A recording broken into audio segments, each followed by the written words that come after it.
What's up, everybody? This is Nick, the comic nerd, doing Nick's Nerd Word.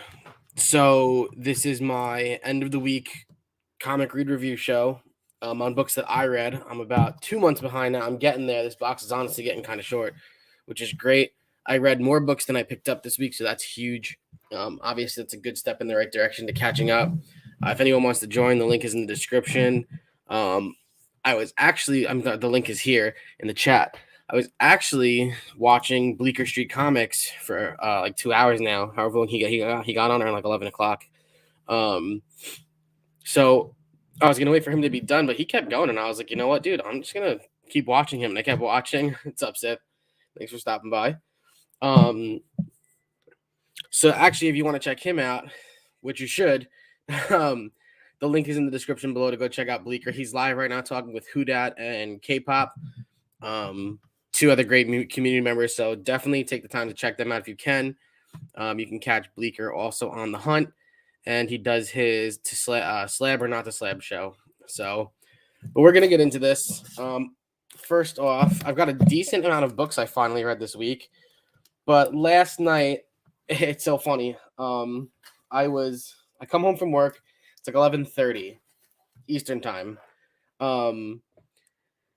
I have on my phone Two Brothers Comics is doing the Babylon. Nick and Dustin were talking, which was awesome. On my computer screen, I've got Spine Ticks with Swag and Dave Collects and Dan and Paul and Sith Lordley, which ended up having more people hyper jumped on there. And then so did GP Venom. It was so cool. And I actually made it to the end of their show, which was pretty dope. And then on my TV on YouTube, I go to the app on YouTube and I have Beta Ray Jim's auction sale going. So I was just watching like so much at once, and I was like, Jesus, this is awesome. And then Dustin and Nick finished. I signed off with them. I kind of just stuck with Sith Lordley on Spine Ticks. If I saw that somebody was like showing a book I was kind of interested in on the TV, I would quickly just open up a new tab and go to Beta Ray Jim's live chat. So it's kind of in and out all over the place. And in between that, I was reading comic books.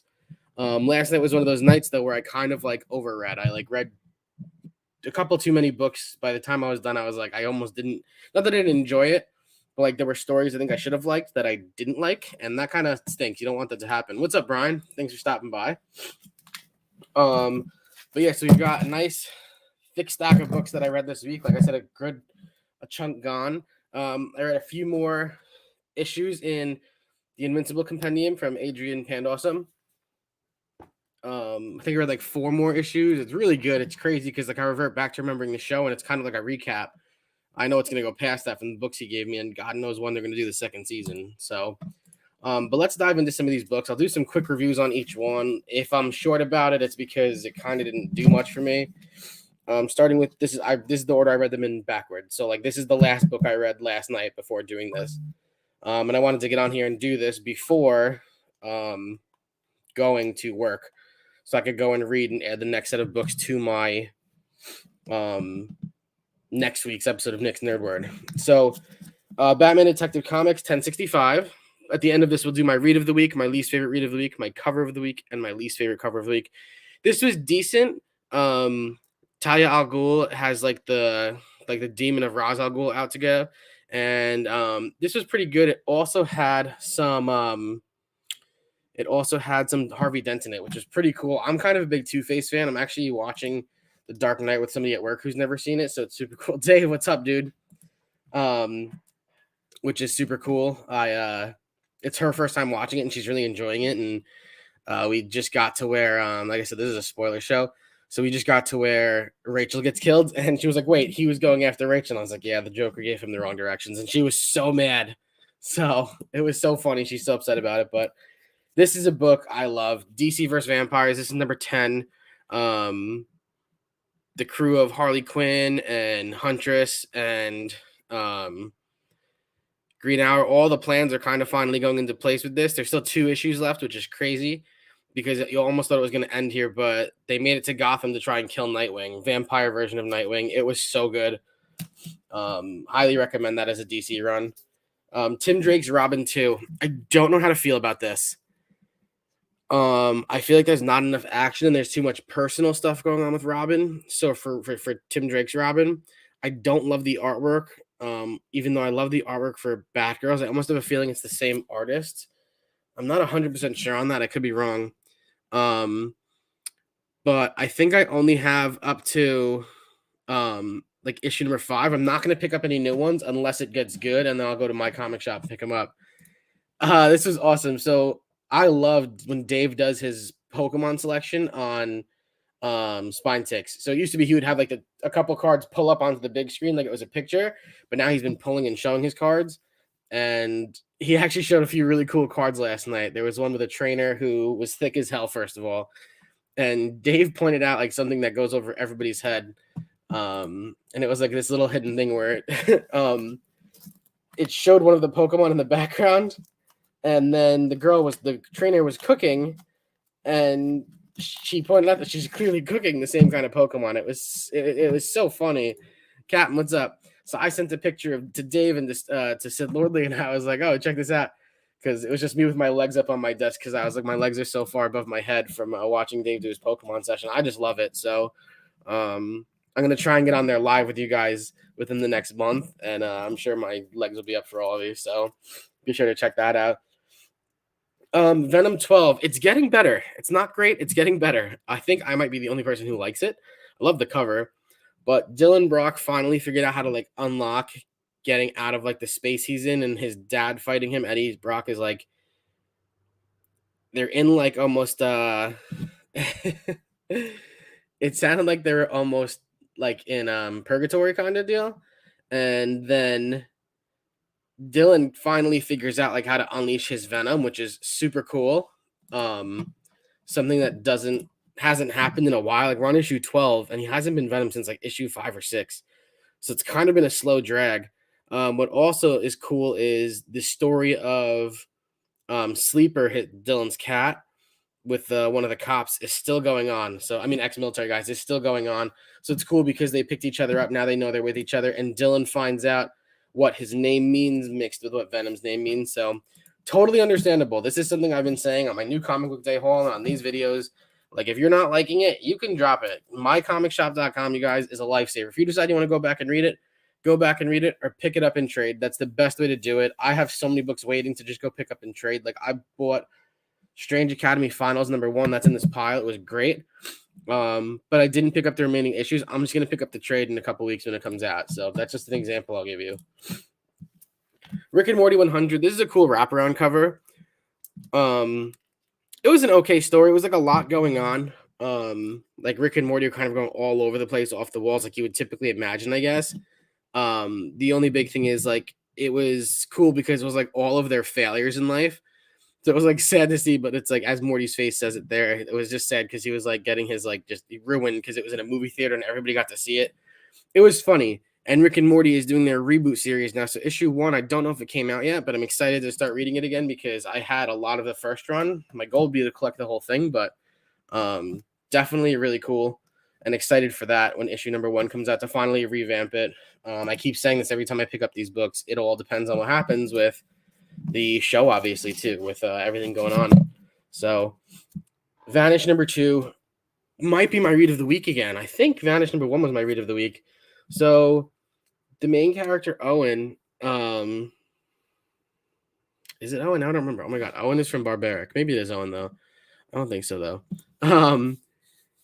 It's really cool how this opens up. So this is a great opening. The first 3 pages is back when they were kids in like their sorcery school, and it opens up with 9/11. So it says like September 11th, 2001, and they show like how the professor who runs the whole thing brings them to like an area to see how humans react to things and to see why they shouldn't be helped. And like he's showing the kids and they're all like, why aren't we helping? And then it flash forwards in time because it was like there was like a really funny line, and it was like that he explained that everyone lives happily ever. And then the next page goes to after the towers fell. So it just shows the guy did not help people. He showed why humans don't need help with society and stuff like that. Really dope. Owen went to his wife, kind of admitted what's going on and that they're in trouble, as well as going and seeing an old friend because he wants to go back and defeat like the initial sorcerer and everything that's been going on. So really, really good. Highly recommend Vanish. I actually also bought off of Average Will on Beta Ray Jim's auction last night. I bought Vanish #1. It's like a 1 in 25 variant, I think. I'll show it when I get it in the mail. Dude, I love it. I really can't say enough about it. I love the Donny Cates runs. It's another really good one that he's just doing. It's sad because like he jumps off certain books and we lose the writing in it, and then it doesn't work. This is 100% understandable. I sometimes try and buy back into a book for a cover, and I look like an idiot at the end because I still don't enjoy the book. So, Planet Arizona, what's up, dude? How's it going? Haven't seen you on in a while. This is Sergeant Rock versus the Army of the Dead, issue #2. Give him enough lead to keep him dead. This story didn't really get anywhere. This was kind of a filler issue. For issue #2, I wasn't looking for a filler. I was looking for more of like a where are we going? And we didn't get that, which kind of stinks, but it is what it is. It was like a quick read, first of all. It showed how like the actual army troops are learning that the zombies won't die, like they're putting bullets through them and they're just still walking and getting up, and the zombies are actually like playing around and using guns. So kind of cool, but at the same time, like I said, it's kind of that was kind of an still issue. And like I said, issue #2 I wanted more from. There's only 6 issues. I have them all, so hopefully issue #3 and 4 are a read this week for me. Darkwing Duck #1, super cool. It's cool because this kind of plays out like an episode of the show where this issue was one story. It could go somewhere else. I don't think it's going to. I think there's gonna be like another antagonist in the next issue, but super cool. I love this cover. Tomorrow, my Monday mail call video from mycomicshop.com is actually just like 3 books. It's this, another cover of this I got, and something else. So, but super cool. Awesome that they rebooted it. Something I showed a friend who isn't into comics. I hate that My Comic Shop does this. Take your stickers. Like if you look, I have this book in the bag backwards just so I can show the cover without the sticker without wasting a bag and a board. Because supplies are going up. So take your sticker and just put it on the back of your bag. That's all we need, mycomicshop.com. I don't get it. You had to have gotten thousands and thousands of complaints about this because everybody uses you. I get it's probably easy for your shipping and everything and for your warehouse, but doesn't make sense to me. Throw that sticker on the back. To me, it's just not that hard. I don't know, but who am I to know better, you know? A story that has the worst drawn Batman ever, but it's a really good story. I really, really, really like it. So thank you. See? There you go. That's 2 people. There's 2 at least. Thanks, dude. Batman Fortress. This is #6. So they finally get into the Fortress of Solitude, which is super dope because it's just Batman, Dale from Green Lantern, little rodent guy, Lex Luthor in his new suit, Deathstroke's daughter, and there's someone else. Can't remember who else. What's up, Daniel? Ooh, what's going on, man? Batman is terribly drawn in this. Like, it's just not well done. Everything else is well done. This ended on a cliffhanger. I think this only goes to like issue 8 or 9. But yeah, they get into the fortress. They realize they have to get across like this kind of giant canyon that's in it, and they have to come up through multiple obstacles. So every hero is used in a different way with Batman's tactics. It's kind of neat how they team up like that. But again, the art just doesn't do it. But I like the team. It's weird how it's kind of like a B-list Suicide Squad kind of.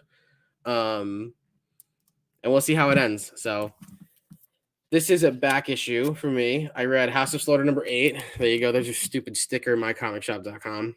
Roscoe, what up? What's going on? This was a good issue. So this is an issue I missed, and it actually kind of made the issues after it make some sense to me.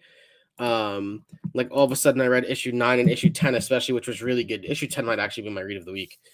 We find out that Hermes, one of the main characters, is yeah, Garaska. I didn't know you liked sausage so much, dude. It was really funny. I'd never seen that when you did the filter too. That was so funny. But you find out like where the monster he's going to fight is from, which is super cool. And you learn that he can't remember the story of what's happening. Like he can't remember his monster hunting, and they're supposed to, which leads to issue 10, which is also a great cover because he's actually holding a surfboard. And he goes and fights a monster in Lake Michigan, I think it was. So super, super cool. Really good read. I think this is going to go to part 12 before they switch to the next arc, which I have. I'm hoping issue 11 isn't the end of it, but maybe it is. But really good read. Highly recommend the second run. I didn't love I'm sorry. Initially, I really liked the first run of House of Slaughter, the first arc. Then I didn't love the second arc, and now I'm fully on board with it. Now that I understand it better, and now that I'm reading again, I think it definitely helps a lot. A book that I absolutely love. This might be my read of the week. I can't believe I keep saying this. Strange #7. So a big spoiler. If you don't want to hear how Strange runs, mute your mics for a minute until I pull the next book up. Clea figures out that Doctor Strange is the Harvester. She goes and finds him, calls him out on it, tells him she knows it's him. He's so upset. She's so upset. They end up fighting somebody and killing them, a monster. And then she goes to hug and kiss Steven, and he's like, we can't be together. Because technically she's part of the living world, and because he's the Harvester, he's part of the dead world. So he explained to her, we have to defeat so-and-so, I don't remember who it was, in order to be together again. And that's his goal. And obviously that's going to be her goal. So super cool. Great read. Great cover. The cover before this was an all white cover. So it's kind of cool. It went from white to red too, but highly recommend Strange. Really enjoying it. This was okay. I didn't love this. This was the end of the Axe Judgment Day, the Fastos cover.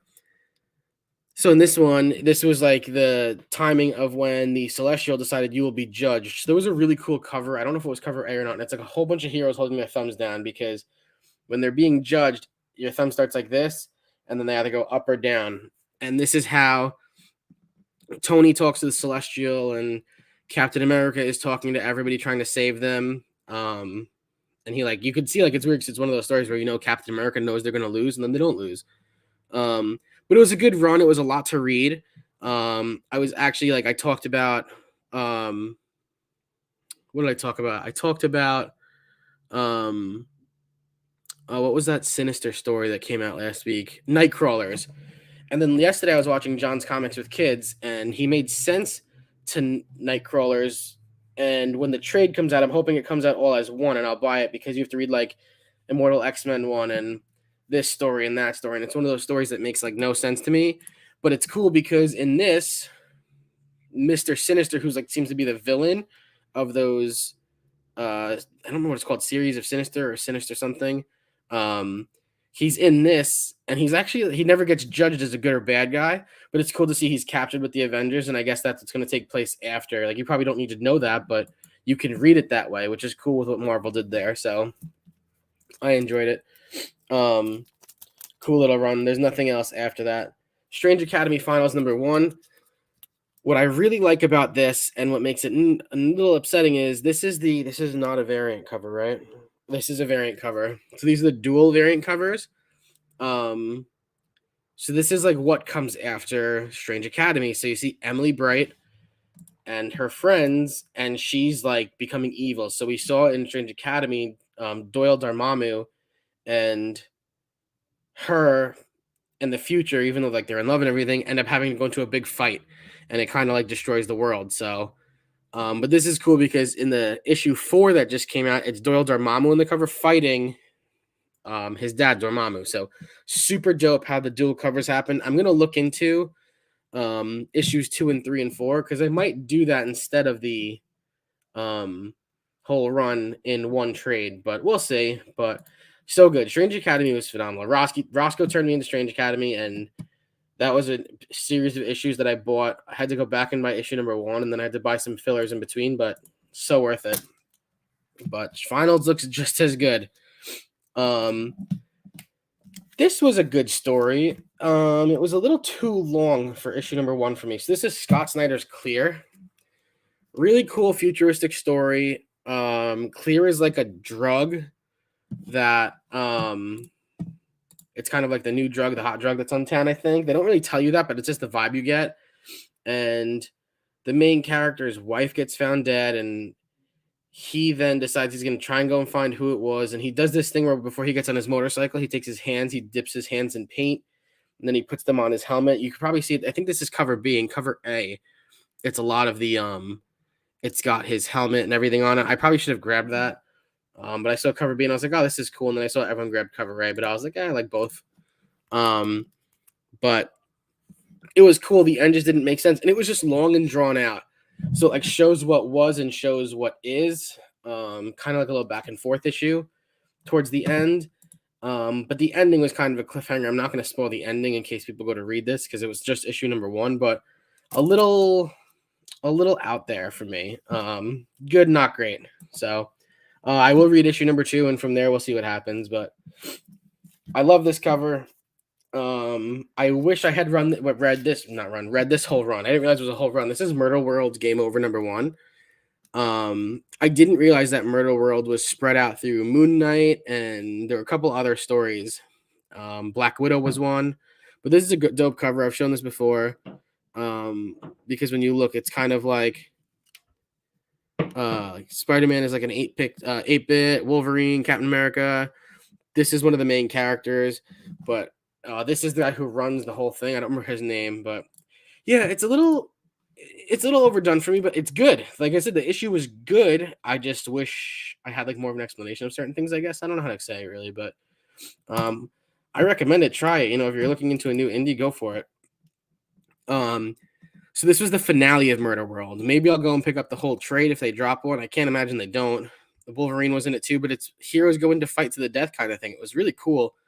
But this was the final issue between Black Widow and somebody else who was like a nobody, and he was like an EMT and ends up going into, but he's fighting to like save his family and stuff. And cool little ending. The guy who runs it is pretty sick fuck. Because even when it ends, it's like, it's not that it's not over, but the guy didn't really win. It's pretty cool. Pretty sick, like I said.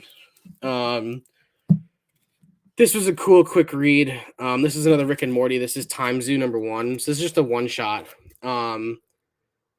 This was like Rick and Morty go around, and of course it's not like a normal zoo. It's like as you can see in the cover, like pirates or birds that can talk and stuff like that. Like they go through the frog people, the toad people, I'm sorry, that they always go through in the show and stuff. So wasn't great, honestly. I don't love how Rick and Morty is doing. I mean, so here's the thing with Rick and Morty. You get these one-shots, and you get those spin-off series, like the Chulu series, and they did the Nemesis series. And each issue of Rick and Morty realistically was its own story, but it was more like the show, where this almost feels like forced. And I don't know, it just doesn't hit it right. So there you go. If you guys want my Grand Slam giveaway, you have one more week after tomorrow. You have 8 days from today to enter. The link to that video is down below as well. So thank you, Kat, for reminding me. The final book I read this week, and this is easily my least favorite cover of the week, was Hulk 10. It's not good. And it's probably my least favorite read of the week too, to be honest. Least favorite cover, least favorite read. So Hulk is in the new area. He met Prometheus, who is he met Monolith, who's like the new possible villain, and they run they have like their own society, and a lot of them are like Hulk, like they all use the gamma radiation kind of deal, and they play, I don't know if they called it Hulk Ball, but there's some kind of game they play, like a sport, and they want to play with Bruce, and they make it sound like they adore him and like idolize him, and then the next issue is going to be him in the game they're playing. And I don't know. I mean, I think I have the next issue, but not buying Hulk anymore again until something happens, because this is just not great. And it's weird because I want to say Donny Cates is going somewhere with this. Like I just raved about him through Vanish, and it's just not happening. And it sucks to say that, but it's just the truth about it. Love you, dude. You're the man. So we're going to flip through these, and as we do, I'm going to go through my read of the week and my cover of the week. So least favorite read and least favorite cover. I just think that's garbage, especially when you see this new one in the issue. He's a good-looking character. Like, it looks really, really well done. But I don't know. Yeah, see, I agree. Like, I wanted to give it a shot for Donny Cates, and at this point, I'm like, all right, cool. So now we're in, like, the second arc, because I liked the first arc with the whole 3 different psyches thing. I thought that was genius.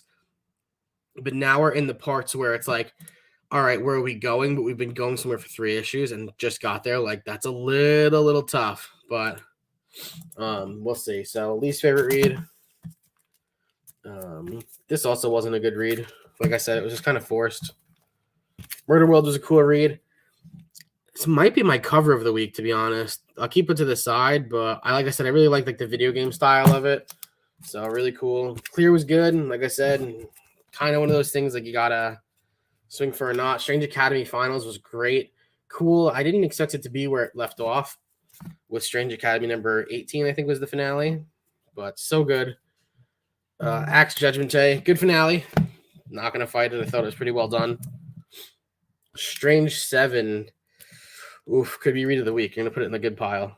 Or the possible pile. House of Slaughter number 10. Great read. House of Slaughter number 8. Good read, but not gonna go in the pile. Doesn't compare to everything else there. Batman Fortress was great. It was not going to be a read of the week, though. Darkwing Duck, super cool. Absolutely loved it. I'm a big cartoon guy, as a lot of people know. But this wasn't it for me for read of the week. It was great. Like, I would read it again, but I wouldn't call it the read of the week compared to the other things I've had. Sergeant Rock versus the Army of the Dead number 2. It was good. Like I said, I want a little bit more. I'm looking forward to issue number 3. I'm looking forward to the whole series. Vanish number 2, going in the possible pile. Rick and Morty 100, good read. I have not. I have to look into that. That look like trading cards. Now I'm trying to wonder if I have one. Darkwing Duck was great. I have issue 2. Issue 3 was supposed to come out this week and didn't. Venom 12. There was really good art in this because you see a new form of Venom, and I love it. I think it looks so dope on Dylan. I love this cover because this is kind of like Eddie's version of Venom, writing Dylan's version of Venom, or I'm sorry, vice versa, Eddie's versus Dylan's. So I really like this cover as a Venom fan. This is a great cover. I'm gonna put it in the possible pile. I bet Doyle Dormammu is one of those characters. Like I get superhero tattoos on my leg every 3 months. I'm so tempted to get. There was like an artwork thing I liked. It was him and Emily kissing, and I was like, that's actually a really nice piece of art right there. Like maybe I can get that. And they're like 2 thin characters the way it's drawn. So Tim Drake's Robin number 2. Hulk was worse than Robin. Because like I said, the Robin story, I don't know what I'm doing with it. But DC versus Vampires, this was so good. Oh my god, Harley Quinn gets naked in this. You don't see it, but just letting you guys know Harley Quinn is naked. I'm gonna put it in the possible pile. And then Detective Comics was good. This is the first time I actually read the post-comic story in Detective Comics in a long time. I very much enjoyed the second story. So, and it was like they always kind of relate to what you're doing, but it was like I said, it was a Two-Face story, and I really liked that. I thought it was great and well done. So I was like, you know what, I'm gonna hold on to this because now it's a 3-parter. I'm gonna read all 3 parts of that. So really cool, dude. That's sick. That's really cool. Really, really cool. I've got a when I'm on Spine Tickers, you're gonna have to show me one of your tattoos, dude. I'll show you one of mine. So I kind of thought the same thing, but when Doyle like died in issue like 7 of Strange Academy and Emily kissed him, I was like, that is super, super cool. Those are great pieces of artwork, I have to say. All right, so we're looking for a read of the week, and we're looking for wow, I'm at half an hour. You guys are the best, man. Appreciate the chat going. You guys are great. Keeping the conversation up, very much appreciated. We're going for cover of the week and read of the week. DC vs. Vampires is a possible read of the week. It is not a cover of the week, so I'll put it in the read of the week pile. Venom, this might be the cover of the week. I know it sounds crazy, but my love for Venom, even though the story is finally getting good again, I think, it's tough. There you go. There we go. See? Vanish number 2. I'm not going to make it the read of the week because it was last week's read of the week, I think. So it was great. I loved it. I highly recommend it. But there you go. That's sick. That's so cool. House of Slaughter might be read of the week. Like part of me is leaning towards this because I really enjoyed it. Strange number 7. This is a tough week, you guys. I know I sound kind of crazy looking through it. Murder World's Game Over for cover of the week. This is the cover of the week. Murder World's Game Over. I've got to say, as much as I love the Venom covers, I mean, we could call it kind of a tie, but super, super cool for both. Big fan. But Murder World will be the cover of the week. My read of the week, Strange 7. I've become a huge Doctor Strange fan. It's like when I'm going through my uncle's comic books and anything that has Doctor Strange on, I'm pulling to read later. But I think Clea is doing a really good job, and it's an emotional story, and it's like really well done. This is a Jed MacKay story who I've always liked from when he did Guardians of the Galaxy. Liked his run there too. So, but yeah, no, see, I agree. Like I said, there were some filler issues and they were a little too long, and now it's getting good again. Like Dylan's coming out now as who he's gonna be, and I think it's good. But the whole thing with Steven and Clea is just so good. I think their relationship is great. I think her missing him is great. I need to go back to read Doctor Strange, The Death of Doctor Strange, to see how it went down because I never read that. So maybe I'll find the trade in my comic shop this week if I don't have a lot of books. But that's my read of the week. So this coming week, what do we have? We have tomorrow is just a mail call from mycomicshop.com. Tuesday will be a card short. I don't actually know what I'm doing. I'm probably going to show some Mario cards, to be honest, that I pulled, just like a few that I truly really liked, because I'm doing something with the rest of them. Thursday will be new comic book day haul, and Sunday we'll be back here. So I'm waiting on a package from somebody that I ordered. I ordered a mystery box, and oh, there you go. Attaboy. That's so whenever I get my mystery box, I'm gonna go live with it. I'm not gonna make it a part of the show, or any show. It's not gonna be like a Monday thing. I'm gonna open it right then and there because I want you guys to see my reaction. I'm super excited. I don't know what's in it. It's from somebody special. We'll go over that the day it comes. But honestly, that's what I got for you guys. I have to start getting ready for work. I was gonna work out before work, and I don't think I have time now. You guys kept me on here. I appreciate it. So we'll see. Yeah, I'll say this much. I paid $200 for the mystery box. It's technically less because I paid in a different currency. That's the only hint I'll drop to you guys. But I am very much looking forward to getting the book back. So thanks so much. I appreciate you guys honestly hanging out. This was so much fun. I'm glad I did it before work and not after work because I've got to get home and watch the finale of The Last of Us. So very much looking forward to that. Thanks, dude. I appreciate you stopping by. To everyone in the chat. Imagine. Could you imagine? No. But yeah, so that'll come down, I promise. So you guys have a great week. I hope everybody stays safe, and I hope you all enjoy your comics.